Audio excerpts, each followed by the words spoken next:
What's going on YouTube is Donnie B all day. So, first things first, the contest that nobody knew they were in, my 5,000 subscriber giveaway, my gear giveaway. Edwin Abel, the winner. He got the D-Bad socks that look a whole lot like this. He got the D-Bad sweatshirt. He got the Weed Knives CVV keychain.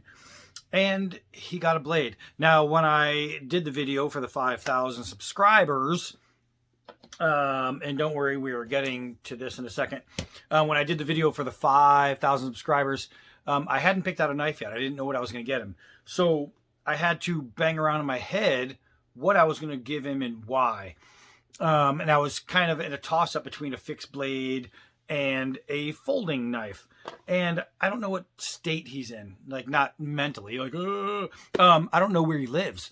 And in some states, you can't carry a fixed blade at all, right?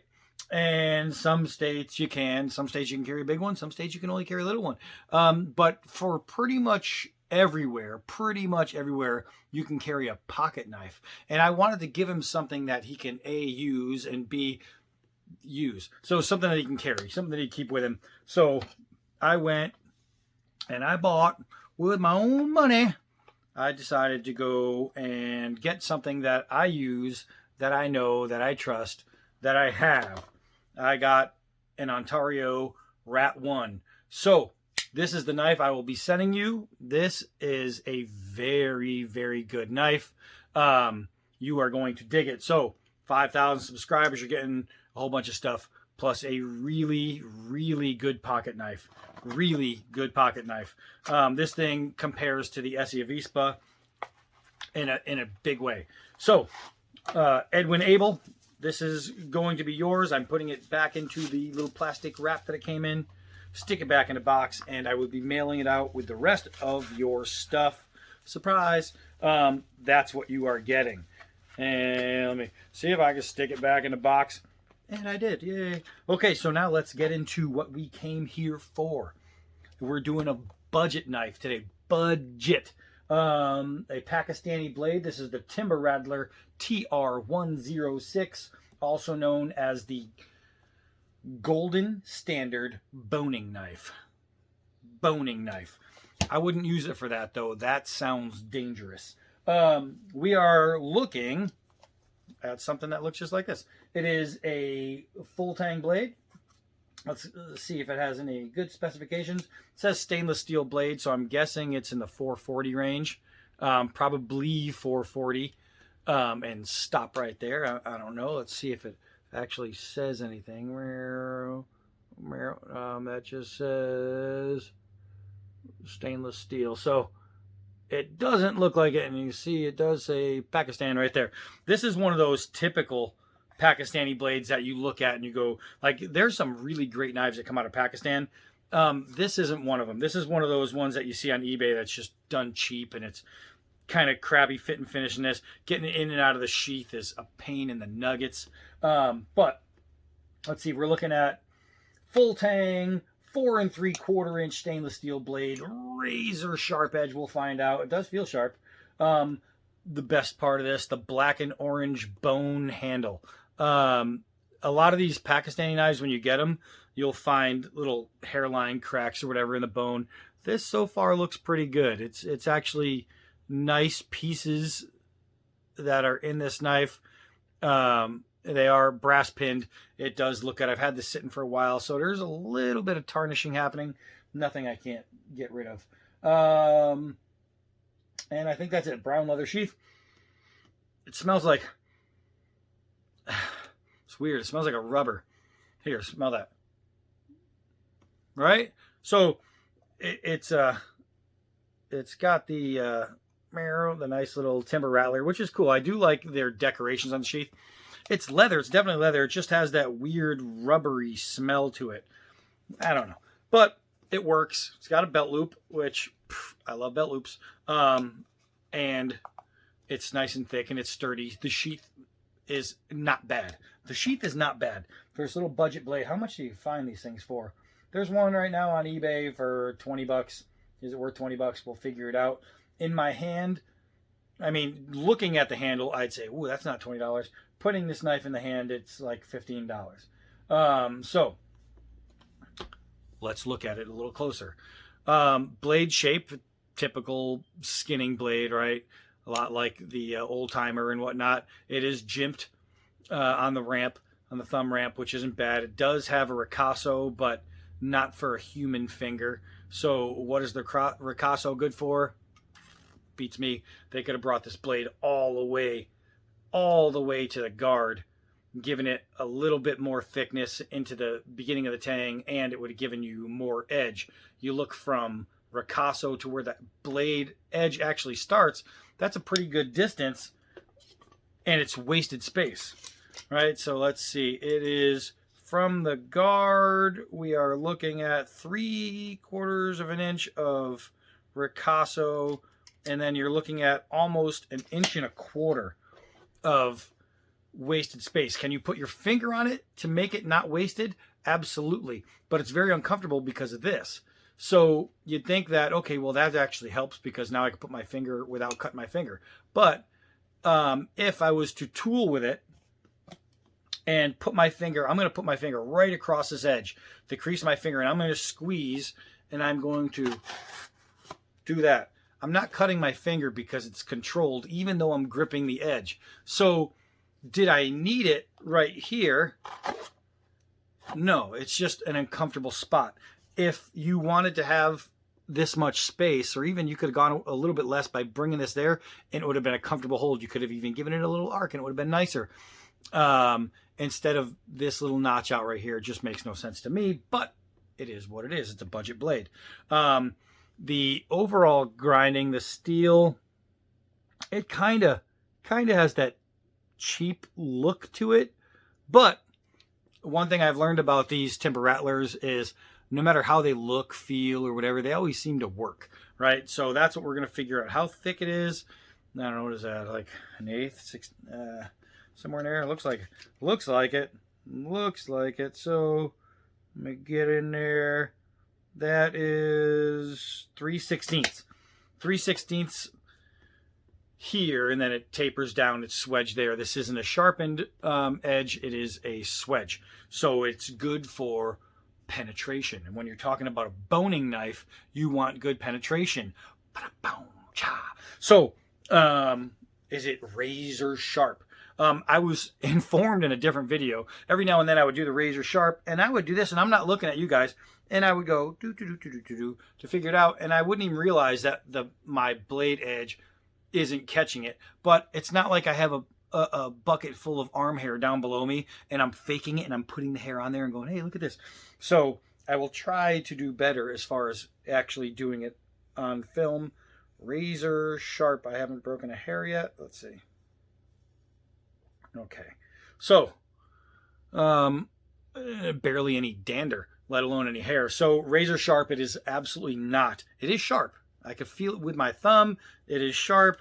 Let me see if I could get a little thumbnail curl right there, and I can cut through my thumbnail right there. So you can see that it is sharp. It is not razor shave sharp. I already shaved, so this is kind of useless, but see if I can get some of those stubbles I've been growing back. Yeah, it's just, it's not as sharp as it could be. For all you 10-year-olds that watch this channel, don't shave your facial hair with this, because I know your 10-year-old beards can be pretty rough on a blade. So let's actually take this to the outer doors and just give it a little field test, like a small field test, because there's not much we could do with this since it's a boning knife. We're not boning right now. Let's go outside. All right, first things first, I'm going to do a couple 4-foot drops, and we'll just check the balance and see how she falls. And it falls all right. You know, I was looking at, oh, hey, look at this. See what happens when I get into proper light. I said that there's always generally a crack in the bone, some kind of hairline crack. I don't even know if you guys could see it, but right there, all the way around is a crack. And what made me notice is I was looking at the gap right here. There's a big gap in the scales right there, but it is what it is. All right, so do one more drop from 4 feet, and it falls pretty straight. It's making a weird sound, and I wonder if that's the that's this clicking, but let's do a couple hard downward throws. Well, maybe it's not making a weird sound. It bites well. All right. So the scales didn't loosen by that, and I'm surprised because these right here are just glued in, these little wedges. There's no pinning in there, and you can see the space right there. There's huge gaps everywhere. The fit and finish is caca. All right, straight out the box, it's a crappy fit and finish. Let's see if it's nylon rope compatible. Ugh. Okay, push cut, no, because it's razor sharp. Let's see if we can saw cut it. It's still there. Hold on. I mean, okay, it frayed the snot out of it. I got some out, but it isn't the razor sharp they promised on a budget blade. What? I can't believe that. Okay, so let's see. Okay. No matter what, you could sharpen a spoon and feather stick. So I have good faith in the ability for this to happen because, well, it's happening. Feather sticking, A-okay. Let's see. We could try some pushes, and I'm getting the same exact results as I did from the pulls. They're just falling off. Now I will do an inside pull, which a lot of people, they would never think to do this, but it's a controlled pull, and you get some really good swoops. They say never drag a knife toward you, but if you know what you're doing, really it doesn't matter. And those little swoops right there, when you're talking about getting sticks lit on fire, it lets the air get in there. Oh man, they work out really well. So I like to do those. I like to do controlled pulls. Excellent. Let's get a little, take some of these off of there. Now remember, this is not a chopping blade in any sense of the word, but you should be able to do baby chops like this, because when it comes down to needing a knife for pit spikes or arrows or tent spikes or spear tips, things like that, you want to be able to do that to get a fine tip.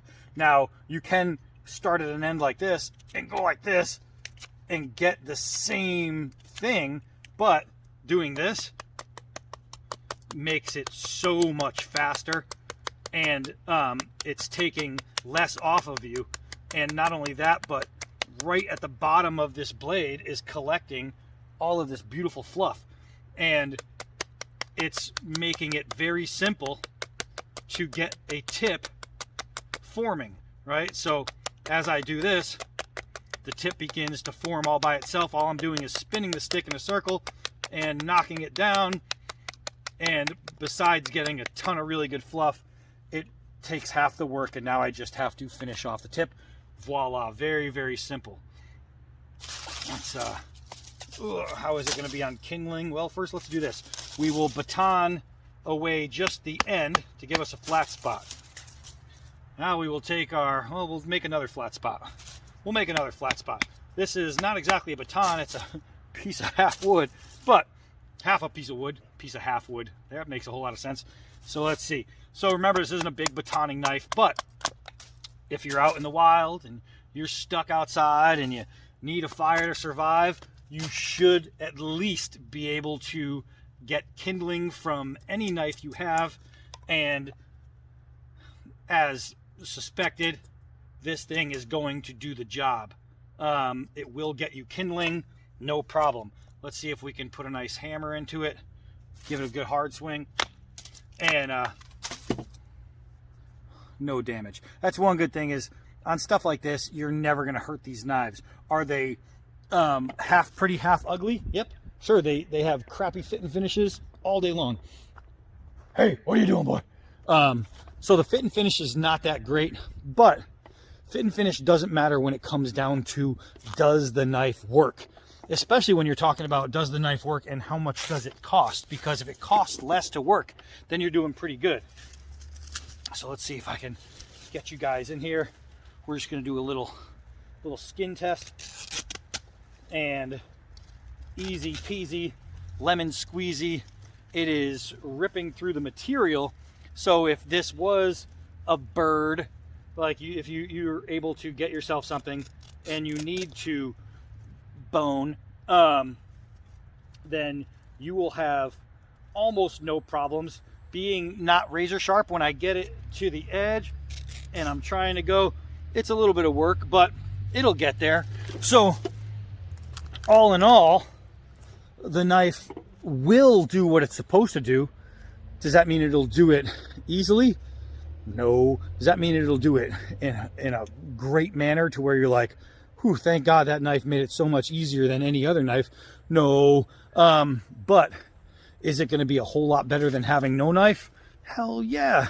So if you're looking for a ultra cheap boning knife, something to bring with you on the campsite, or if it's your kid's first knife, or if you just like stag and you want to collect something with a almost pretty handle, I guess it's good. I guess. Would I recommend it? No. You can get for around the same price. You can go get one of those Canadian belt knives from Cold Steel, or you know, the other ones. There are other cheap ones that you can still find out there. I just did a video on one. I can't remember what it's called for some reason. But Roach Belly. So you can go get something like that, which is going to be far superior than this knife right here, and it's around the same price. So do I recommend it? Not really. No, not at all. But is it going to work if you need it? Absolutely. So if it's there and this is the one you have and you need to survive, you can survive. I suggest surviving with something better. Ta-da! So that's it. Here's your Timber Rattler golden stag boning knife, or whatever it's called. Whatever it says down there where I wrote it down because I cheated and looked. That's it, my friends. That's it. Edwin Abel. Let's get that package to you. It should be on the way, I think, depending on when I put this video up.